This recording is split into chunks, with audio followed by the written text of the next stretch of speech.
रविवार को ईरान के राष्ट्रपति इब्राहिम रईसी का हेलीकॉप्टर दुर्घटनाग्रस्त हो गया। रईसी का हेलीकॉप्टर अजरबैजान से लौट रहा था। रईसी के काफिले में 3 हेलीकॉप्टर लगे थे, जिनमें से 2 तो सुरक्षित लौट आए, लेकिन इब्राहिम रईसी जिस हेलीकॉप्टर में बैठे थे वो वापस नहीं लौटा। ऐसे में सवाल ये है कि रईसी अजरबैजान क्यों गए थे? ईरान और अजरबैजान के संबंध कैसे हैं? अजरबैजान और ईरान काफी हद तक एक ही इतिहास, धर्म और संस्कृति को साझा करते हैं। दोनों पड़ोसी भी हैं। ईरान की बहुसंख्यक आबादी शिया है, इसी तरह से अजरबैजान में भी बहुसंख्यक आबादी शिया मुस्लिमों की है। दोनों देशों के बीच ठीक ठाक संबंध है। हालांकि राजनयिक स्तर पर कुछ गतिरोध जरूर है। अजरबैजान को पश्चिमी देशों का समर्थन माना जाता है। इजराइल, तुर्की और संयुक्त राज्य अमेरिका का सहयोग भी है।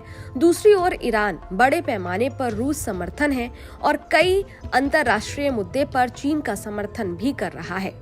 ईरान ने 1991 में अजरबैजान की स्वतंत्रता को मान्यता दी थी। इसके 1 साल बाद यानी 1992 में दोनों देशों के बीच राजनयिक संबंध भी स्थापित हुए। आमतौर पर ईरान और अजरबैजान के बीच रिश्ते सामान्य रहे, लेकिन पिछले कुछ सालों में दोनों देशों के बीच तल्खी देखी गई। तल्खी के पीछे एक सैन्य अभ्यास था, जिसमें अजरबैजान के साथ साथ तुर्की और पाकिस्तान भी शामिल थे। ये सैन्य अभ्यास ईरान की सीमा से थोड़ी दूर पर किया गया था। ईरान और अजरबैजान के बीच आर्मेनिया को लेकर तनाव की स्थिति देखने को मिल चुकी है। ईरान को आर्मेनिया का समर्थक देश कहा जाता है। आर्मेनिया ईसाई बहुसंख्यक वाला देश है, लेकिन अजरबैजान की तुलना में ईरान से उसकी नजदीकी ज्यादा रही है। वहीं अजरबैजान और आर्मेनिया के बीच तल्खी रही है। दोनों के बीच युद्ध भी हो चुके हैं।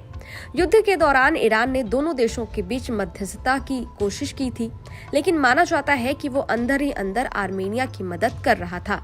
इजराइल अजरबैजान का सबसे बड़ा हथियार सप्लायर देश है।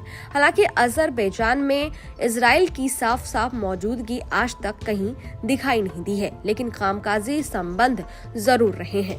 जबकि पूरी दुनिया जानती है कि इजराइल और ईरान के बीच रिश्तों में दरारें हैं। आपको बता दें कि ईरान और अजरबैजान अपने रिश्तों को सुधारने के लिहाज से अजरबैजान में सामूहिक डैम का निर्माण कर रहे हैं। इस कड़ी में ये तीसरा बांध था, जिसका उद्घाटन करने इब्राहिम रईसी अजरबैजान गए हुए थे। उद्घाटन कार्यक्रम के लिए उन्हें अजरबैजान के राष्ट्रपति इल्हाम अलीयेव ने आमंत्रित किया था। राष्ट्रपति इब्राहिम रईसी जिस हेलीकॉप्टर में सवार थे, उसमें ईरान के विदेश मंत्री हुसैन अमीर अब्दुल्लाहियन, पूर्वी अजरबैजान प्रांत के गवर्नर मालेक रहमती और धार्मिक नेता मोहम्मद अली आले हाशेम भी सवार थे।